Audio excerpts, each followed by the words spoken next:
Hola, buenos días chicos y chicas. Soy la señorita Alan aquí. ¿Qué tal? Hello, boys and girls. It's Miss Alan here. How are you? I hope you're well. So you had a lovely lesson last time with Mr. Scognamilio that taught you how to tell the time. And now, my favourite topic, we're going to learn how to talk about food and how to order food in a cafe. So, just like a normal lesson, have your pen and paper handy or your pen and exercise book handy and copy down the title, which is En la cafeteria, which means in the cafe, and the objective, which is to talk about food. And if you can, try and write the date on which you're doing this in Spanish. You'll need to pause the recording to do that. Okay, so you've written the date, the title and the objective. Let's get started with a bit of practice of our numbers because you really need your numbers to be able to talk about prices in a cafe. So let's have a look at these prices which are listed A to H on the left-hand side. What are these prices in Spanish? Well, first off, you need to know that Spain doesn't deal with pounds and pennies. They work in euros. I'm sure most of you knew that. And therefore, you need to use a euro sign instead of a pound sign when writing down prices and understanding prices. And the euro sign goes at the end of the price. So, for example, 1,50 and then that funny symbol, that's the euro symbol. You can find that on your computer keyboard. You can find it on the keyboard of your mobile phone if you need to.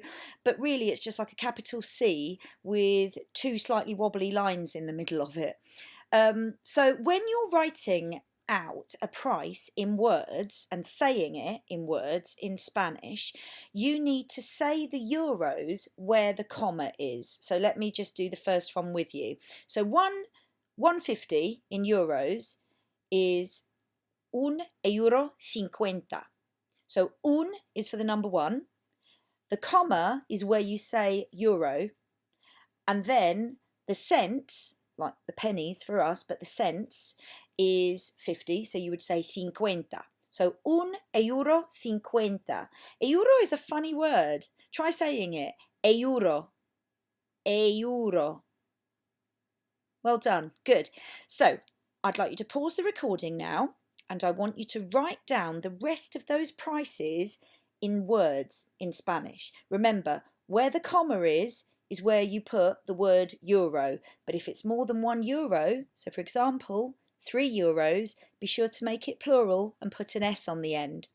If you want a challenge, go on to the green box and try doing the same but with these slightly trickier prices. Pause your recording now to do the activity. Muy bien. A ver, let's see how you got on.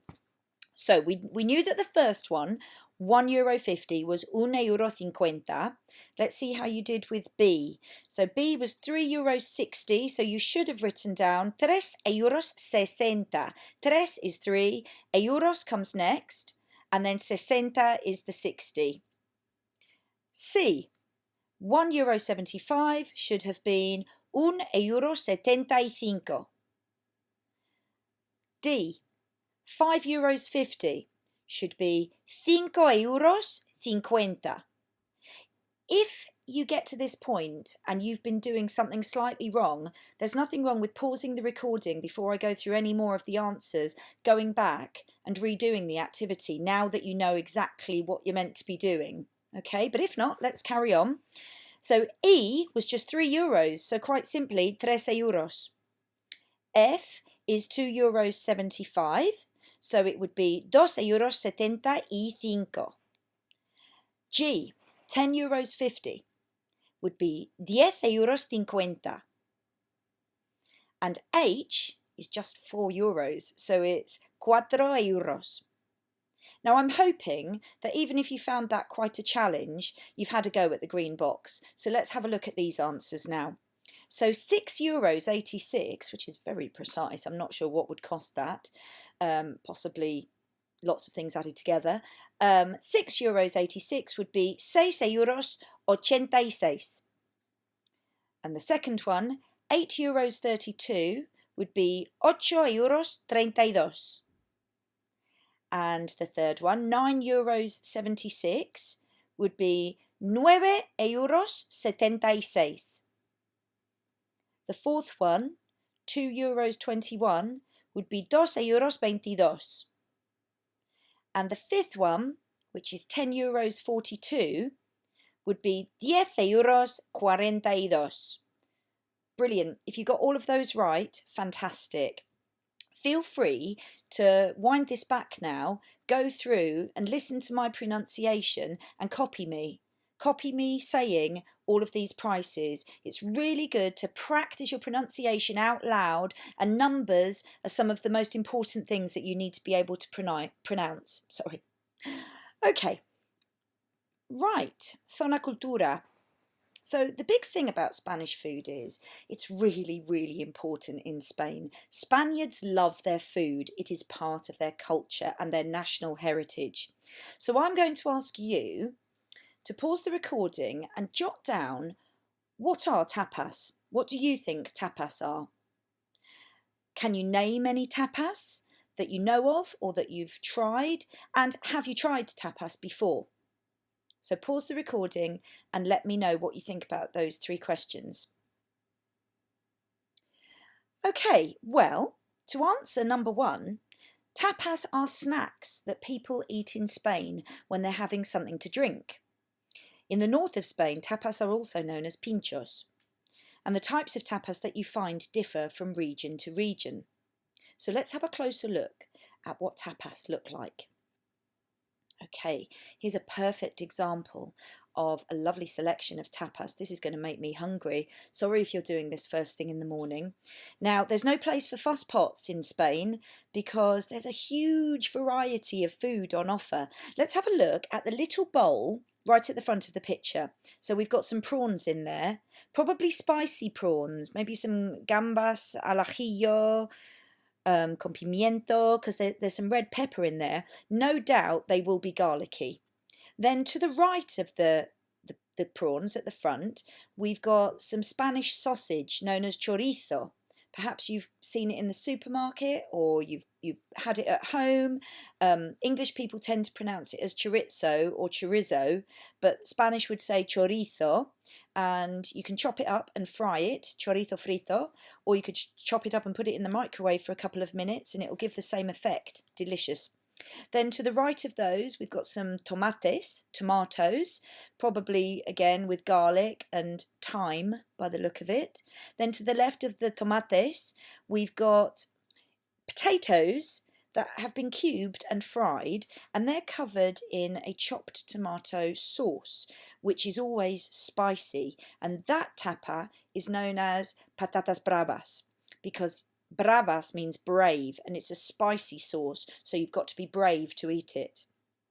Then next to the patatas bravas, we've got what looks like little strips of chicken. Probably garlicky, so pollo al ajillo. Looks like it's got lemon zest on top of it as well. And then behind that we've got some garlic mushrooms. They will definitely be garlicky, I can guarantee it. So they would be champiñones al ajillo. Ajo is garlic. So anytime you see ajo, A-J-O, or ajillo, it's always garlicky. So there's a little selection of tapas, and tapas are always in really small portions. That is key. That is what tapas are. They're for sharing. You usually order about 3 each, and then everybody shares everything. Pica pica. So you pick at it. A big thing of tapas is seafood. So again, we've got some prawns in the middle. At the front towards the right, we've got little clams. And then on the left-hand side, some croquetas. I'll talk more about croquetas in a minute. I don't know if you know what croquettes are. Now, earlier on, I mentioned that tapas in the north of Spain are called pinchos. Sometimes they call them that in the south of Spain as well. The pincho is actually the cocktail stick in this picture, because being small portions, you don't need a knife and fork. You don't have like a big plate of food. You tend to use a cocktail stick to pick what you want. So pinchos are the cocktail sticks. Here's a rather posh selection of tapas on nice white plates with a serviette. But there's all different things you can have. We've got olives in the middle. There's some little pasties known as empanadas or empanadillas because they're little. Prawns, again. Did I mention that prawns were important? And here's the lovely patatas bravas that we saw earlier. Do you remember the brave potatoes because of the spicy sauce? Now the white stuff, well that's mayonnaise, but it's not mayonnaise like you know it. It'll be garlic mayonnaise, known as ajo picante or mayonesa con ajo or mayonesa con ajillo. And often that comes on top of patatas bravas as well. And it's really scrummy, very delicious. Now I'm hoping that some of you know what this is. So this is tortilla española, otherwise known as Spanish omelette. So it's an omelette, so it's made of egg, and it contains potato and onion, and it's a very thick omelette, very, very easy to cut and pick up, so perfect for tapas. A moment ago I mentioned croquetas, and I said I wasn't sure if you knew what croquettes were. Croquettes are predominantly potato based, and they're mixed with cheese or ham or chicken and then rolled in breadcrumbs and fried. And they're delicious. I love cheese croquettes, croquetas de queso. And here is a picture of a typical Spanish tapas bar. So lots going on, all the food is on the counter, you point at what you want or ask for what you want and they'll give you a little portion of it known as a ración. Ración is like a ration, a portion. So that's your small plate of food. So let's have a look at how we say these things and write these things. This is where you're going to need your pen and paper. Okay, so un café. What do you suppose un café means? Right, well some of you will have thought it means a cafe and some of you might know that it means coffee. If you say un café, it's not a cafe. The word for a cafe in Spanish is un cafeteria. So they say the full word for a cafe. They say cafeteria, so cafeteria. A cup of coffee is un café. What do you think un té is? It's another drink. Quite right, it's a cup of tea. So say after me, un café. Very good. And un té. Muy bien. Okay, pause the recording, copy those down and write down what they mean in English. Okay, now we've got two more drinks here. We've got una Fanta naranja or Fanta Limon and un batido de fresa. So first of all, una Fanta naranja or Fanta Limon, I think is quite obvious. It's a Fanta. So if you say Fanta naranja, that's orange Fanta, just like the colour orange, naranja, you know that word. And una Fanta Limon is lemon Fanta, which we don't seem to find that much in England, but it's very, very common in Spain, probably more popular than orange Fanta. And then we've got un batido de fresa. Un batido de fresa is a strawberry milkshake. Un batido de fresa. Batido being the milkshake bit, fresa being the word for strawberry. And the reason I've coloured it or highlighted it and underlined it is because that's the bit you need to change depending on what flavour milkshake you want. So you might say un batido de chocolate, so a chocolate milkshake. Right, practice with me saying these things after me. Una Fanta naranja. Muy bien. And now let's say lemon Fanta. Una Fanta Limon. Muy bien. Now say a strawberry milkshake after me. Un batido de fresa. Perfecto. Muy bien. Make sure you write those down and write down what they mean in English. Okay. Mira, una Coca Cola.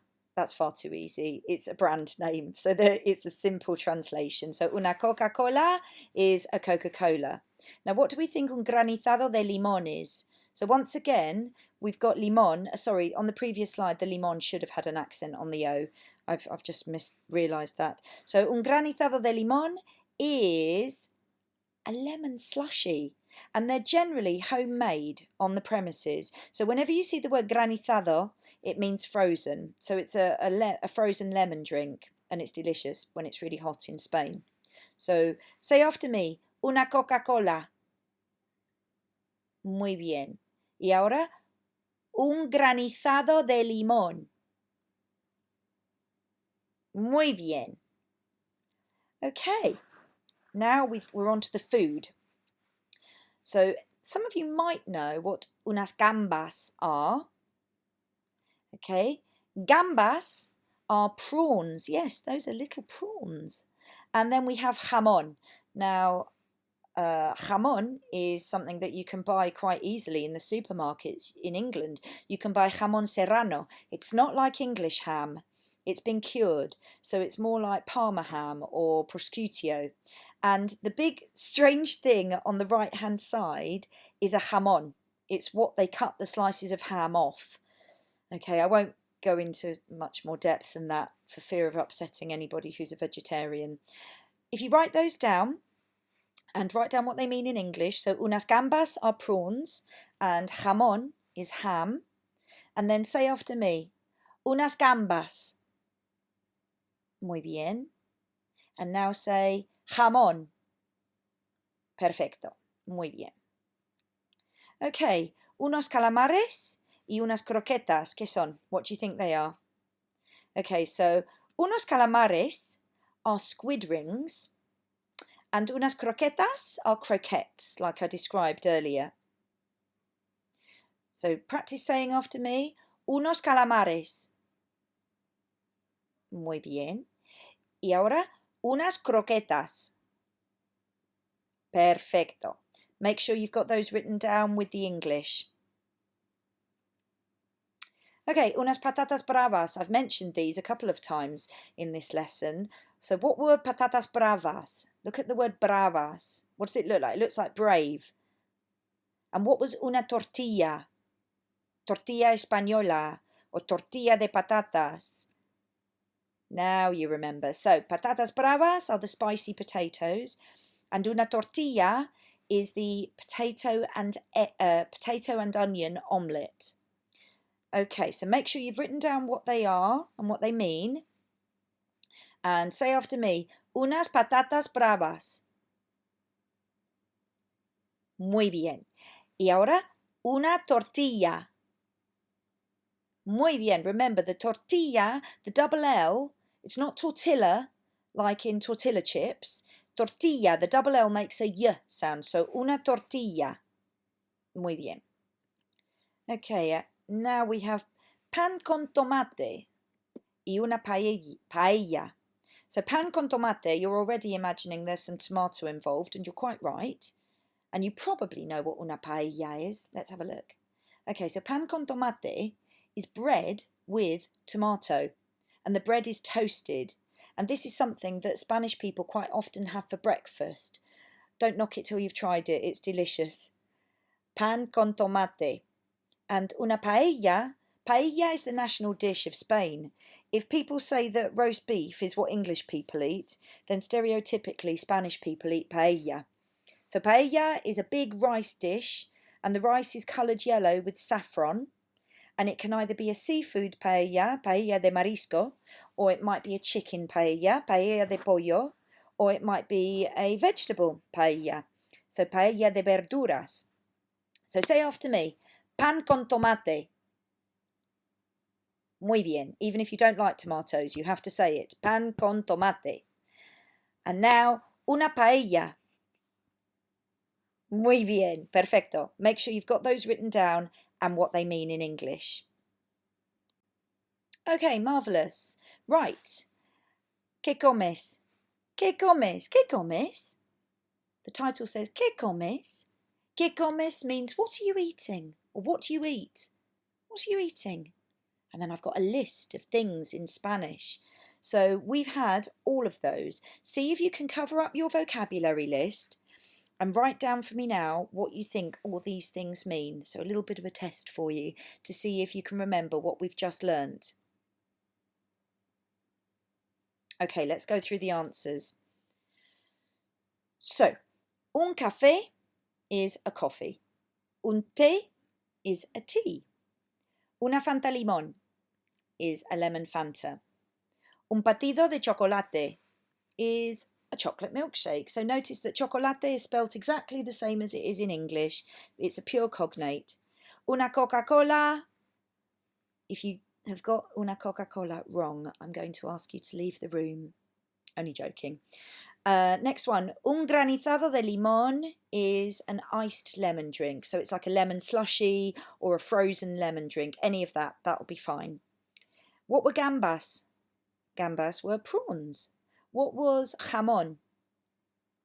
Jamón was ham, but Spanish ham, remember, not pink English ham. Spanish ham is quite dark. Calamares.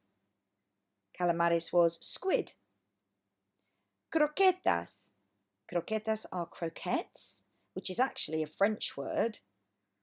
And patatas bravas are spicy potatoes. Tortilla is Spanish omelette. Again, omelette is a French word. We steal a lot of words from other countries. You may not realise that. And pan con tomate. Pan con tomate is bread with tomato. So you've got all of your vocabulary down now. You've written it down. We've practiced saying it. Let's see your comprehension of it, okay? So I've got two menus here. The menu on the left is bebidas. Bebidas means drinks. Write that down if you didn't know. And raciones means the portions of food. Okay, then on the right hand side you've got the picture menu. If you've been on holiday to Spain, this is quite often how they have menus outside the restaurant so that anybody can understand what's on offer and how much it costs without having to understand the Spanish. But of course you understand it. You don't need pictures. You can read it and understand it. However, I want you to fill in the gaps on my menu of the prices. So for example, the first one on the bebidas, on the drinks, is un café. You know that un café is a coffee. So find the picture of the coffee on the picture menu. And don't get confused because there's two hot drinks. One of them is a cup of hot drink and it's got coffee beans around it. The other one's on a saucer with biscuits. That's tea and biscuits. So take the coffee price and the price is below the coffee, okay? And so the answer that you will get for the first one is €1.50. Okay, so that's how I want you to do it. I want you to pause the recording now and write me down the prices for each of these things. Okay, let's go through your answers. So as I said, the first one was €1.50. B should be €1.50 as well. C was €1.75. D was €3. E was €1.75. F was €2.75. Okay, now we're on to the portions of food. So G was €9.50. H was €10.50. I was €5.50. J was €3.50. K was €3.50. And L was €4. Very well done. Okay, so hopefully you did well on that. Okay. Oh, I've missed one out. I do apologise. M, €4.50. Okay. Right, you need to know how to order food in a restaurant or a cafe.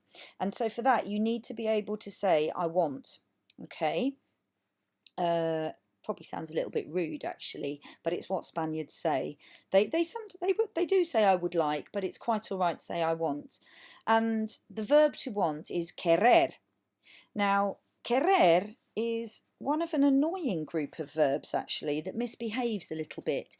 It's called a boot verb or a stem verb because not only does the ending change, as you've seen in present tense verbs already, but part of the stem changes as well. So the first E in the infinitive changes to an IE. Okay, so querer doesn't just go quiero, it becomes quiero. So quiero means I want, and quieres means you want or do you want. Quiere means he or she wants. Queremos means we want. Queréis means you all want, and quieren means they want. Now, the reason they're called a boot verb is because if you were to draw a boot and put the verbs inside it, the ones that never go inside the boot are the we and you plural form of the verb. Okay, so can you see them? They're queremos and queréis. So I want you to now pause the recording. You can draw the picture of the boot if you like. If you don't want to draw the boot, you don't have to, that's fine. But you must write down the 6 parts of the verb querer and write down the infinitive as well. So querer means to want, and then quiero means I want, quieres means you want, quiere means he or she wants, queremos, without the que, it's queremos, no I, there's no I in it. Queremos means we want. Queréis, again, not quieres, queréis, it's spelt differently, means you all want. And quieren means they want. And then when you've written those down, have a little practice at pronouncing them. Quiero, quieres, quiere, queremos, queréis, and quieren. Okay, lastly, last activity. I want you to put it all together. Practica pidiendo en una cafeteria. I want you to practice ordering in a cafe. So if you wanted to order something, you would say quiero and then una ración de whatever it is that you want. So you might say quiero una ración de tortilla. I want a portion of omelette. Or quiero una ración de jamón. I want a portion of ham. Or quiero una ración de gambas. I want a portion of prawns. Quiero una ración de patatas bravas, etc. And you'd be wise to ask, ¿Cuánto es, por favor? ¿Cuánto es means how much is it? And por favor means please. So you ask for what you want. Por ejemplo, quiero una ración de calamares. ¿Cuánto es, por favor? I'd like a portion of squid. How much is it, please? And then your waiter or waitress would say to you, son 4 euros.